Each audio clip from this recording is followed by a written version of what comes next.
Good evening and bienvenue, my fun, fair friends, family, and subscribers.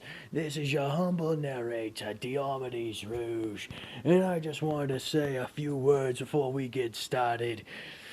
I'm sorry. I really am sorry. I didn't mean to be gone for so long. Ugh, this week was a pain. Like last week was perfect for recording. This week, it was up, down, left, right, jumping all around. It was. Hey. Hey. I felt like I just got dragged across 12 miles of rough road.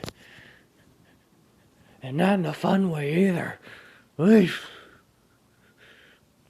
Oi. Feels like I'm still pulling asphalt out my back.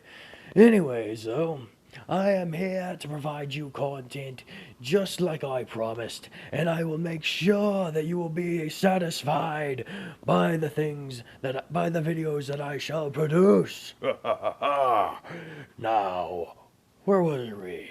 Oh, yes. What if Asta was the reincarnation of Guts?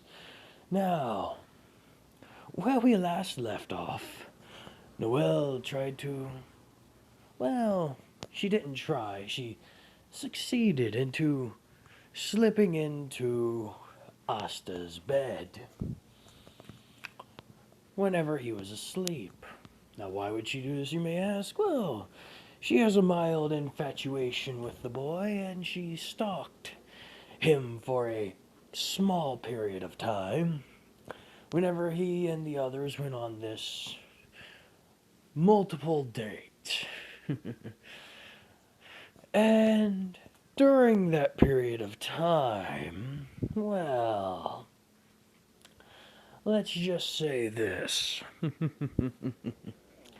It's, infuriated. She was both infuriated as well as informed about Asta's life, as well as a few of his conniptions. One of which being he has a hard time sleeping in the room alone.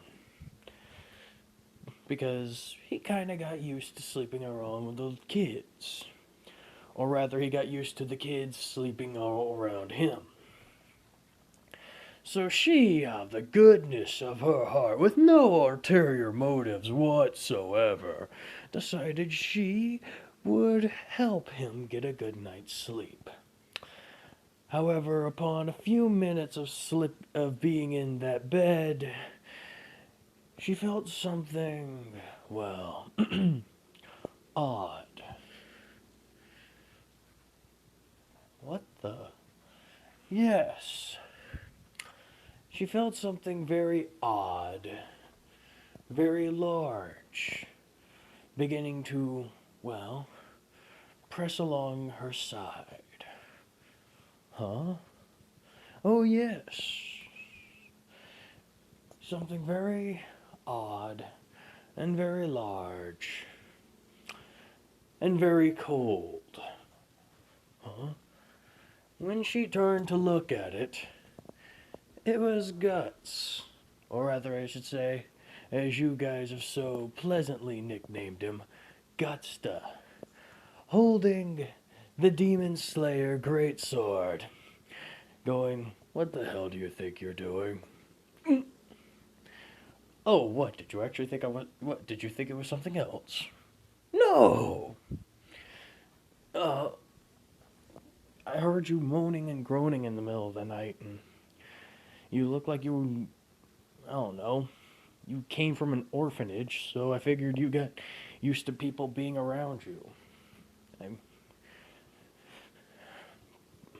figure this way we both get some sleep. Yeah, sure. Get out of my room. Get out of my room. I don't need a little girl sleeping next to me all night. Little girl, excuse me? You're a little girl. You're tiny, you're young, and you have no idea what's going on. You have no idea the implications this leads to. Get out of my room, now. As he kinda gets a bit more pissed off, and you kinda start feeling that bloodlust pouring off of him. Just fine, fine, as she kinda wanders off a bit, pissed off on the outside and disappointed on the inside. As Guts just goes to fall back asleep. As morning begins to break, well, good old Guts wakes up, gets a good stretch in, pops his back a good bit, and, well, goes out to work on a specialty project.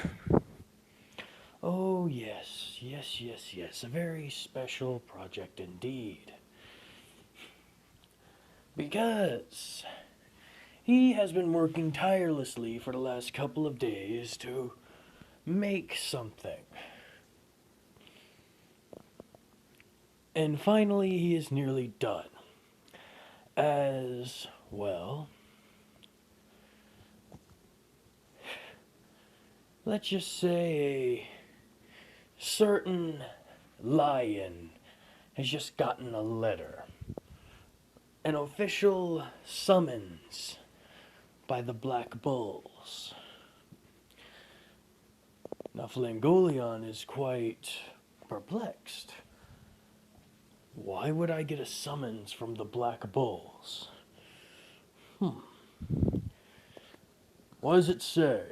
He asks one of them in, and he says,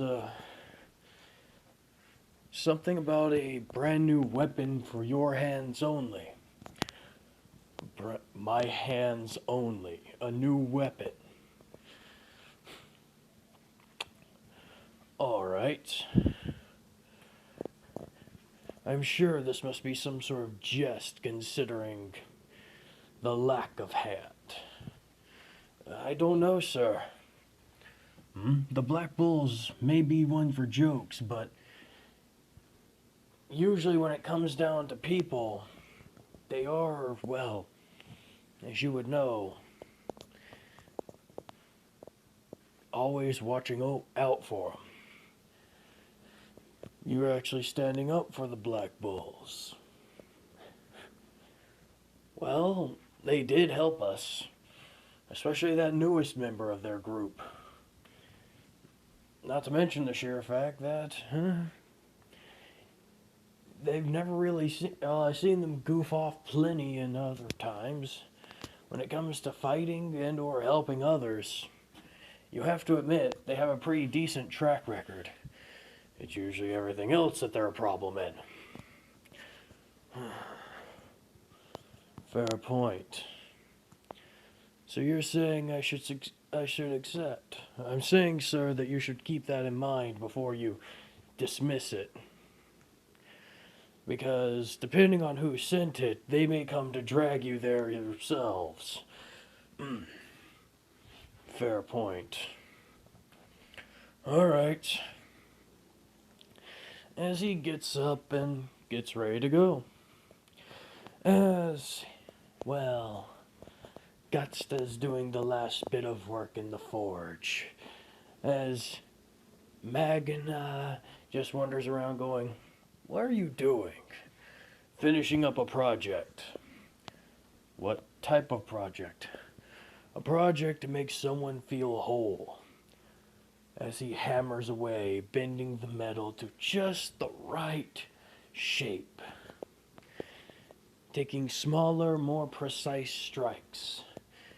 As he begins to connect all the pieces together. Wait a minute. Aren't you... Doesn't that look a lot like... Hush. But hush. Just relax. Besides, our esteemed guest should be... A good guest should be coming up right about now. As, well... Just in that period of time... Flame Goleon appears, landing right in front, well, appearing right in front of the Black Bull's headquarters, going inside to, well, knock, telling them, "Alright, Yami, I'm here. What'd you want?" Yami being kind of dumbfounded, going, "I don't want anything. What are you talking about? You sent an invoice here telling me you sent me a letter telling me to come here for a new weapon. What the hell?" "I didn't send you anything, you red-haired bastard. Don't act like you didn't send me anything, you crazy son of a bitch." Pulls out the letter. I got your brother. I got it right here. "Let me see that." Just yanks it. "What the?" Then he looks at everyone else and goes, "Alright, who's not here?" Why do I have a feeling that Asta's responsible for this? Alright, follow me. As they go around, say like, "Wait, so one of your other members made this?" "Apparently, whatever it is." And he sent me this letter. Why? "I don't know. He's a weird guy. He's always been weird. Does weird things, has weird abilities, but he seems to be good." As upon they get there, they see Asta working in the forge, putting together, well, the last few pieces. And he says, "Well, young man, what do you have to say for yourself calling me?" "Shut up." "Shut up." "Now you listen here, shut up." He brings out his cannon arm and points it dead at them both. "The last few parts require extreme patience as well as concentration. Talk to me later. For now, shut the hell up and sit the hell down." As he puts them both back up, as he puts his cannon back up and goes back to tinkering.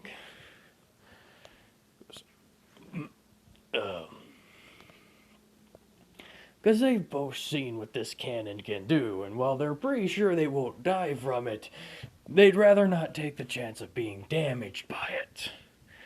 And so, they let him continue.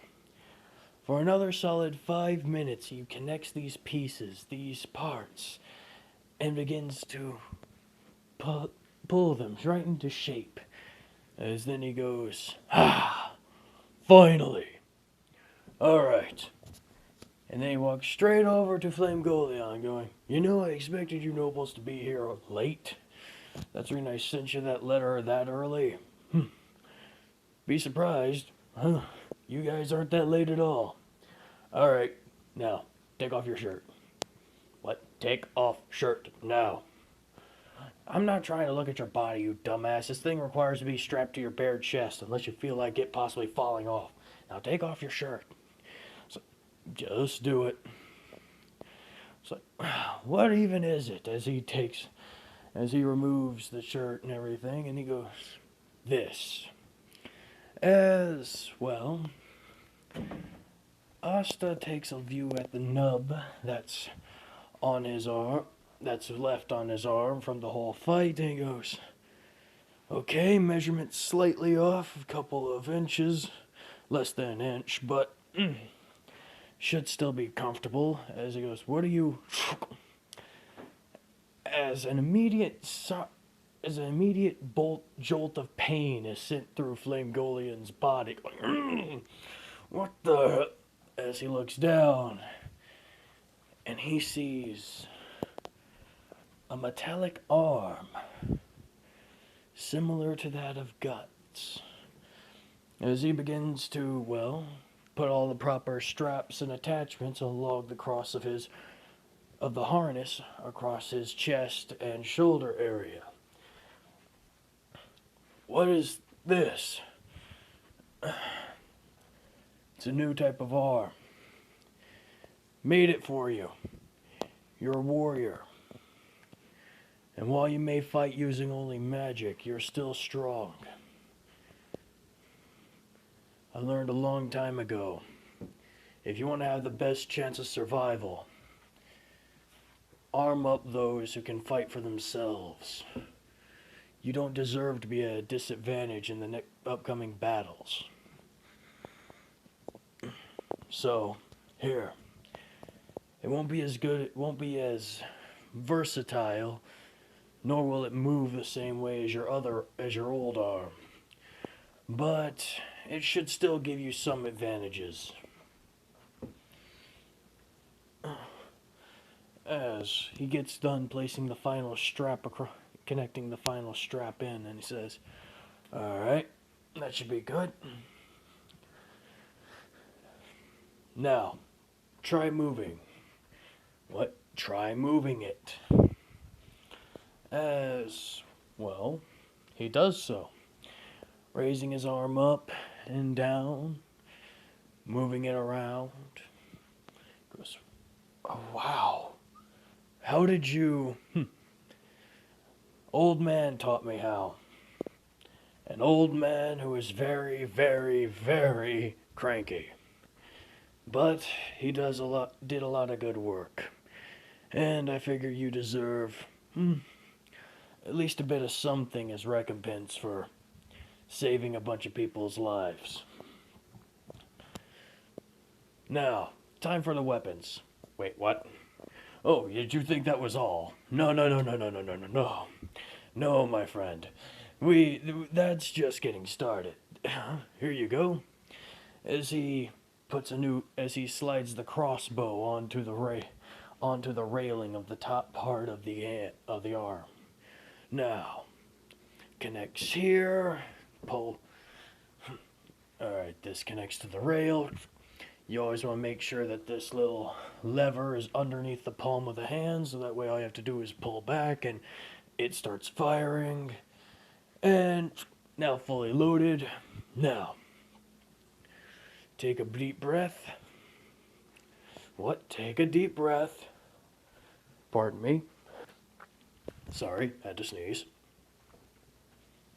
Take a deep breath. Okay. Now, squeeze the handle. What? Squeeze it. Don't jerk it. Squeeze. As dunk, dunk, dunk, dunk, dunk, dunk, dunk, dunk, dunk. The automatic crossbow just lets loose a flurry of bolts, and, well, they hit on target fairly well. Just going, wow. That's impressive. Oh, yeah. Oh, yeah. It gets better. It gets better. Well, yes, as he removes the crossbow from it.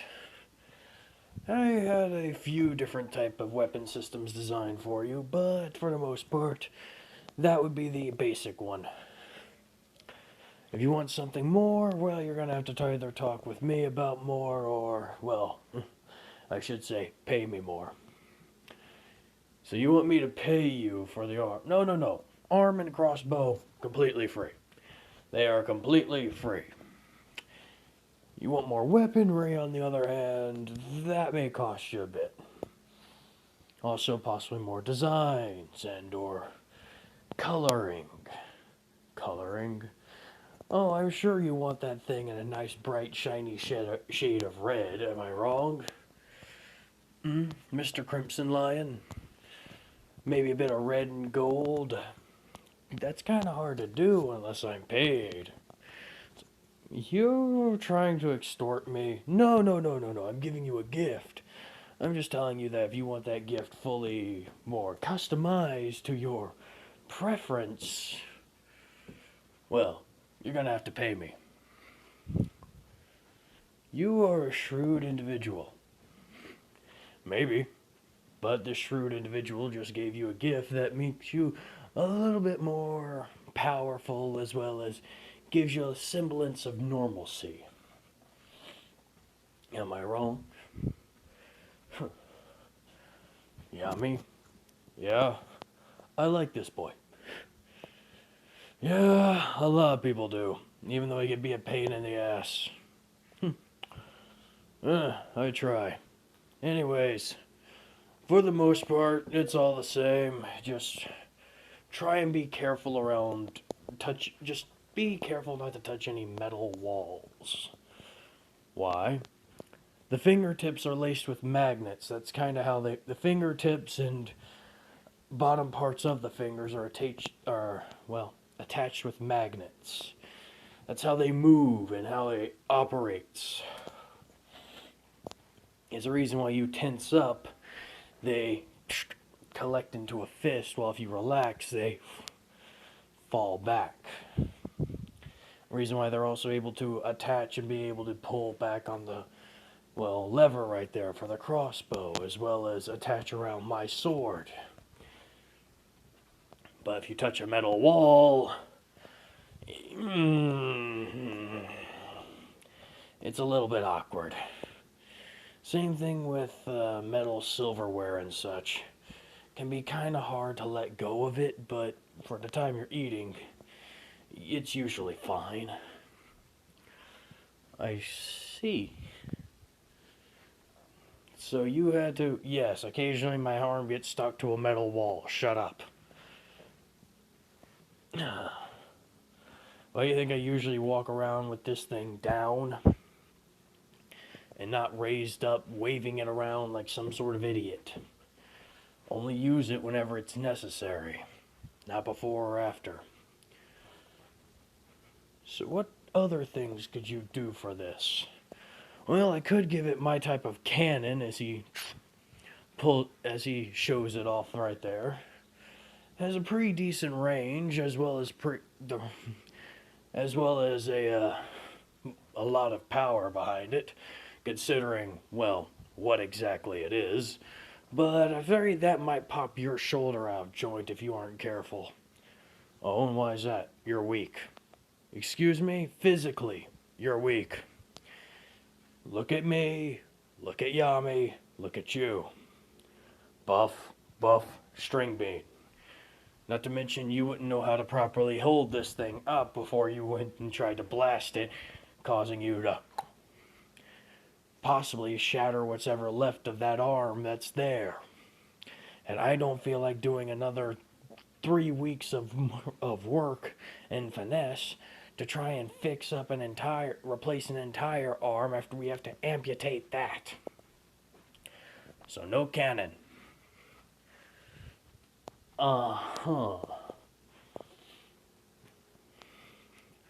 Alright. Anything else? I could add something else different though. Like blades, claws, stuff like that. Blades and claws. Well, you are a crimson lion after all.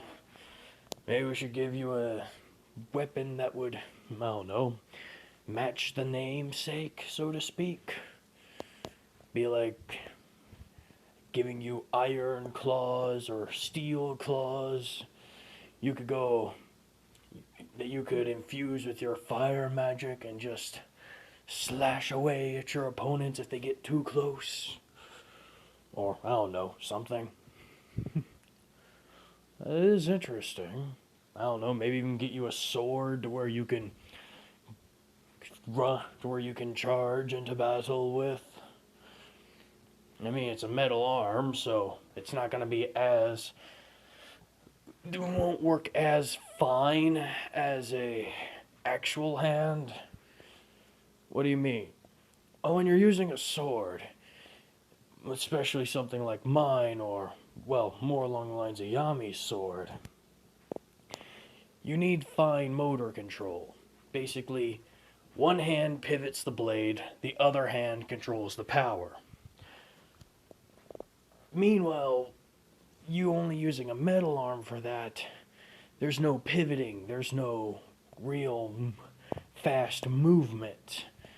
You're just getting a lot of raw power from it, which can be useful, yes, but it's not that great. Anyone who has even a modicum of skill would be able to outmatch you if you didn't try and, actually properly use it. So what would you be suggesting? As I said, either the claws or... Maybe a flamethrower? Flamethrower? Flamethrower? Oh yeah, I mean he is the Crimson Lion. He is the whole thing. He revolves around using flames. I did ponder the idea for a while when I was younger, but flamethrowers are kind of odd. I'd rather have something that would immediately kill my opponent rather than just set them on fire and cause them to run around, especially the things I fought. But, I wouldn't mind meeting with you. Who knows? You might be able to mend the fire or turn it however you want. I don't know. You're a wizard. So,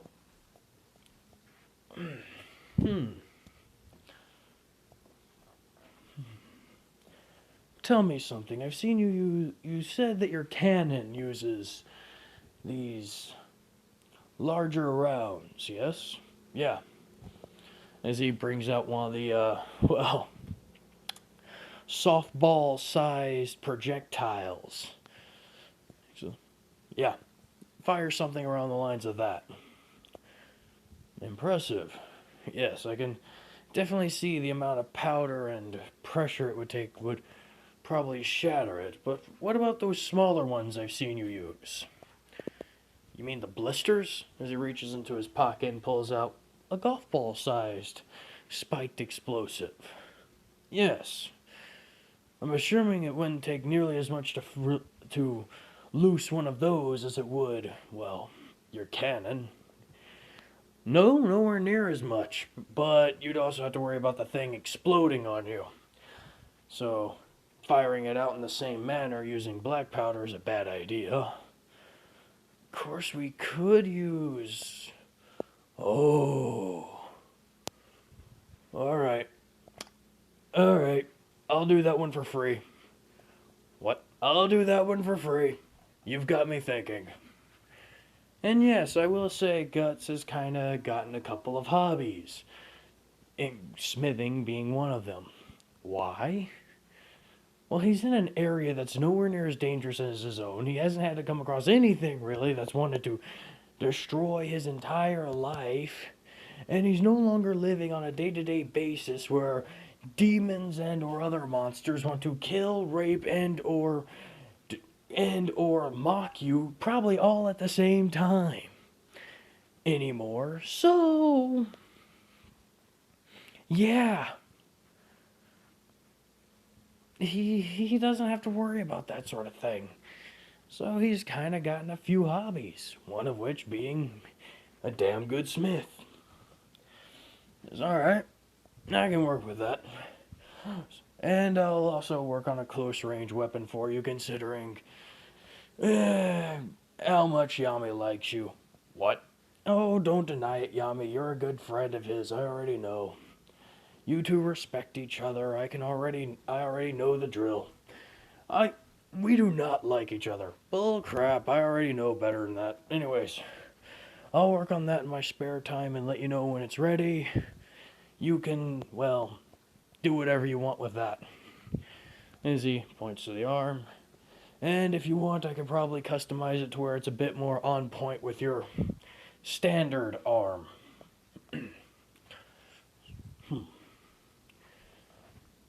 You know, I'm regretting not raising my hand for you.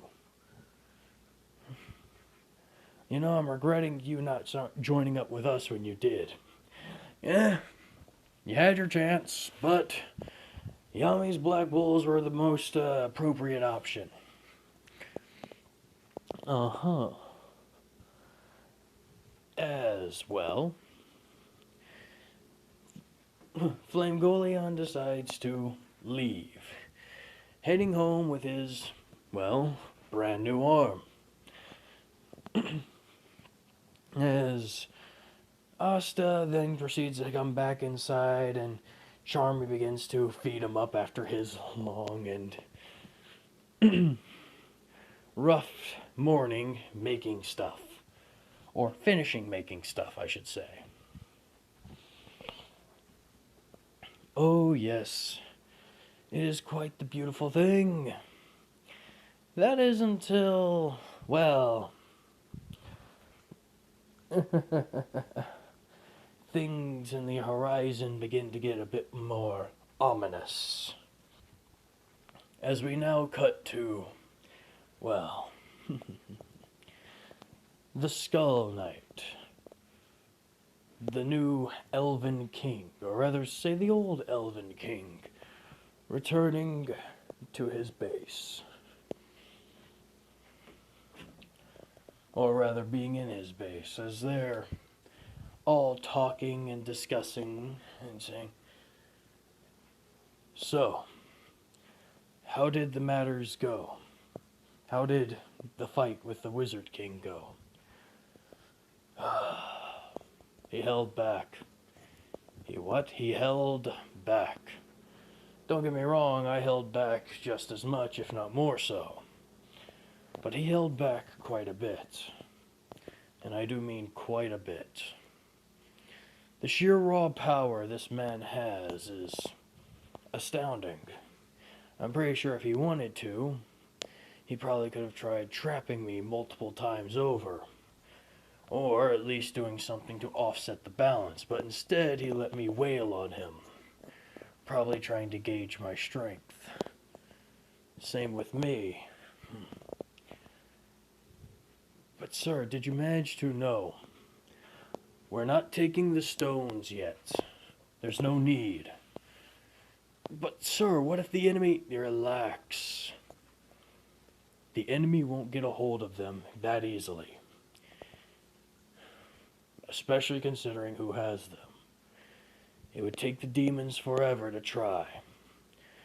This in turn gives us more than enough time to enact our plan.